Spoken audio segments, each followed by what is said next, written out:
Ang kwento ni Jacob. Sina Jacob at Esau ay kambal na magkapatid, ngunit dinaya ni Jacob si Esau at kinuha ang basbas mula sa kanilang amang si Isaac. Sa tulong ng kanyang inang si Rebekah, nagkunwari si Jacob bilang si Esau upang matanggap ang basbas ng kanyang ama.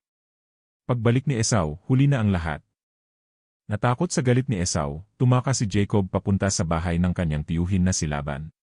Sa kanyang paglalakbay, nanaginip siya ng isang hagdang patungo sa langit, at ipinangako ng Diyos na sasamahan siya. Inibig ni Jacob si Raquel, ngunit nilinlang siya ni Laban na pakasalan muna si Leah, ang nakatatandang kapatid. Pagkatapos ng maraming taon, napangasawa rin niya si Raquel.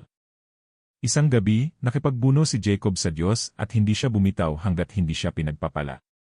Pinalitan ng Diyos ang kanyang pangalan at tinawag siyang Israel, na nangangahulugang ang nakipaglaban sa Diyos. Pagkalipas ng maraming taon, nagkita muli sina Jacob at Esau. Sa halip na paghihiganti, pinatawad siya ni Esau, at sila ay muling nagkasundo. Ang kwento ni Jacob ay patunay ng biyaya ng Diyos, pagbabago, at kapangyarihan ng pagpapatawad. Salamat sa panonood.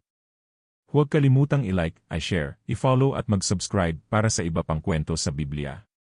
Kita-kits sa susunod.